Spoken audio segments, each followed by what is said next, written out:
Ooh, that looks tasty. Welcome, folks, to The Hungry Gamer is back with another convention best of list. And today we are talking about CovidCon-valescence 22.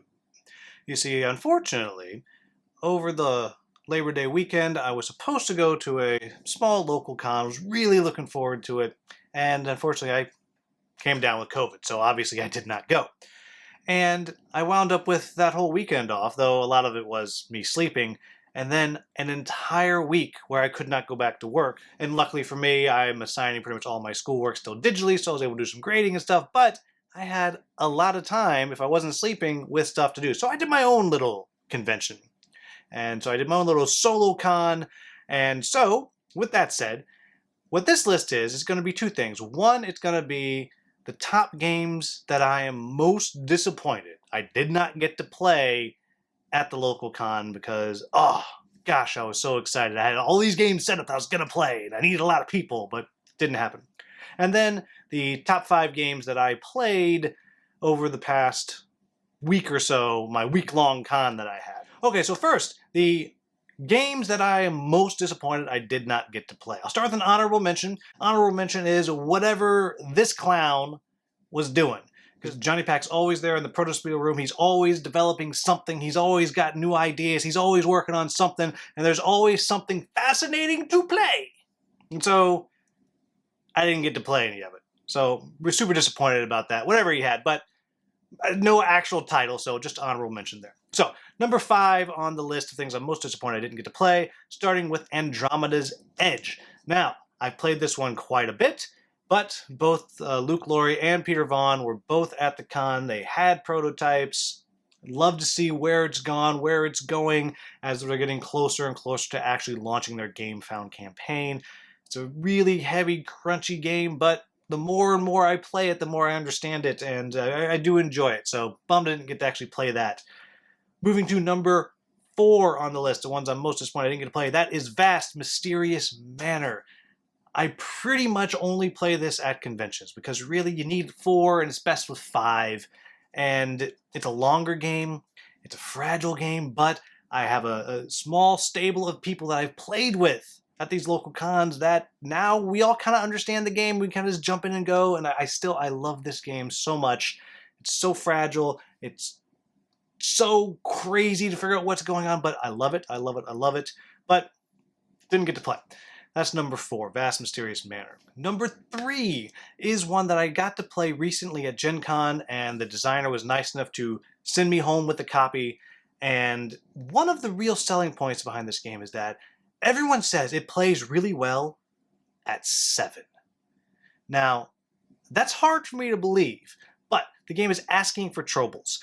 And I've only played the base game. I haven't tried the expansions. And I really enjoyed that base game. I was exhausted when I played, but it's just fun bumping people off and getting stuff, and it's just silly and wacky and just weirdness going on in the game. And then the expansions add these like companions and stuff and robo-troubles and all this stuff, and I'm so excited to try it. And I was so excited to get maybe a 7-person worker placement game. 7 people, which everyone I know who's played it says, yes, this game actually works that way. Didn't get to play. Still haven't gotten to play again. So that is my number 3, asking for troubles. My number 2 is Guildmaster. This was my game of the year, along with Quarter Miracles a couple of years ago, and it's just a special game. It just holds a special place in my heart. The art is amazing. It has this fun kind of bidding, outthinking your opponent's worker placement or action selection type game with some good dice chucking in there. And I love the game so much. And I literally had it scheduled. It was scheduled. We're going to play this game. Nope. Didn't get to play.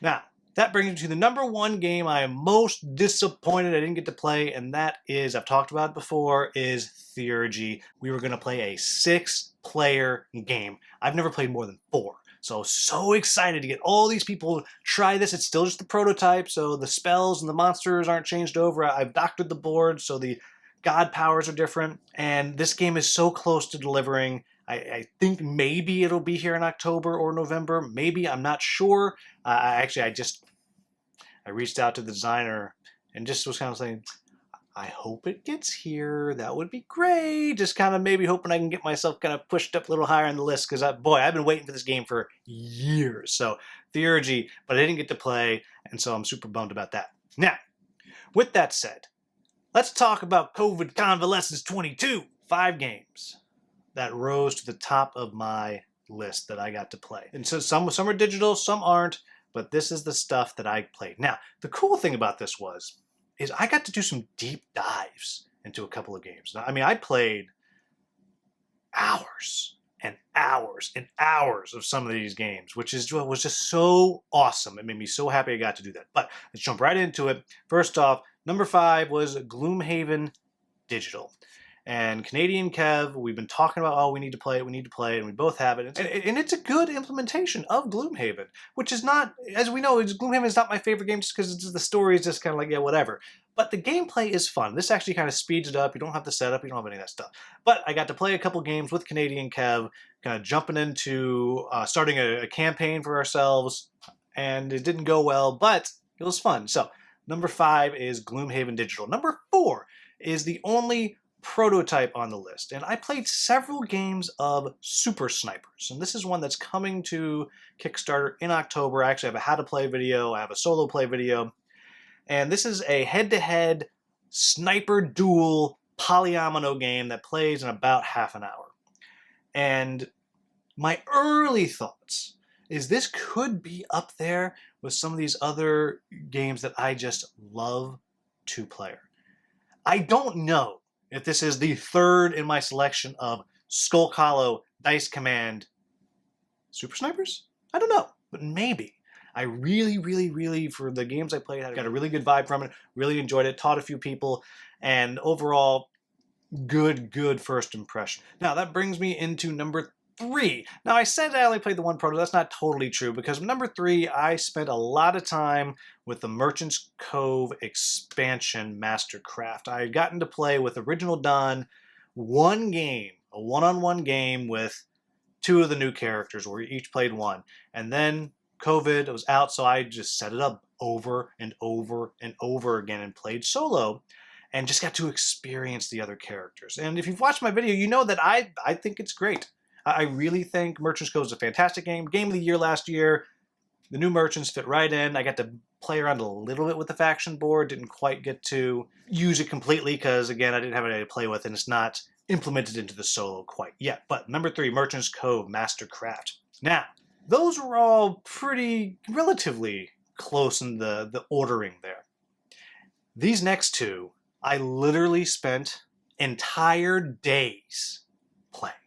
Not just a few hours or an evening, entire days. Both of these were set up for 2 days straight.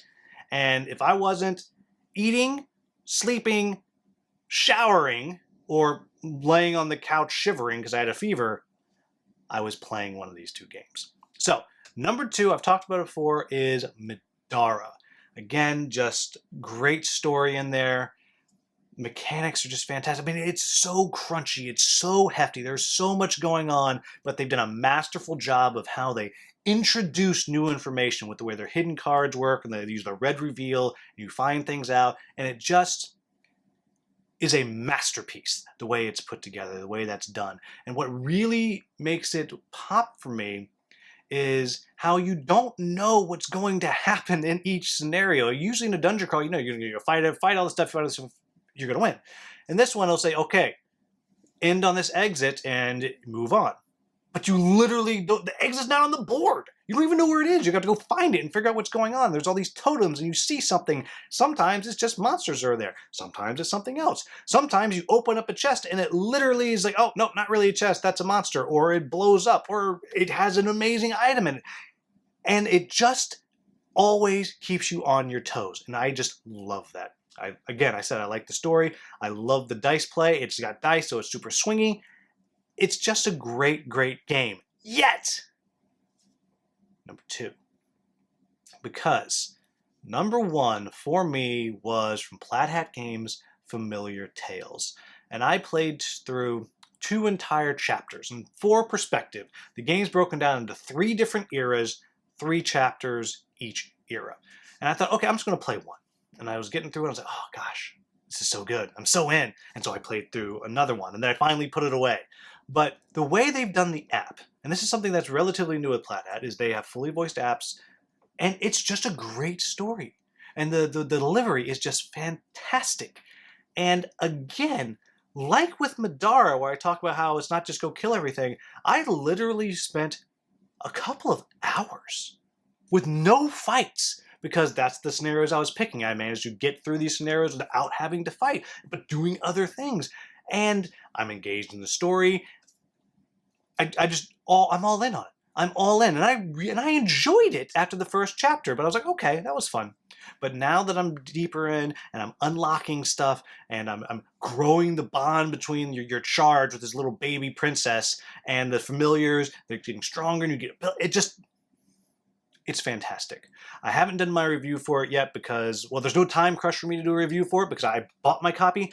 But I'm hoping to play through Era 2 in the next couple of weeks, and then I'll come through with a full-on review. But let me tell you, it's just a really good experience. And I'm still thinking about it.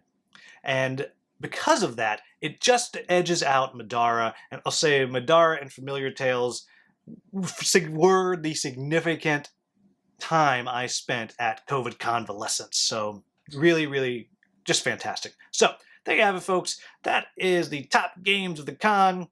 Hopefully I never do one of these again, because it stunk. It was horrible. Yeah, that's all I got to say about that. Anyhow, there you have it, folks. As always, if you found this video useful, please like, subscribe, and share. Thank you so much for watching. Have a wonderful, wonderful day.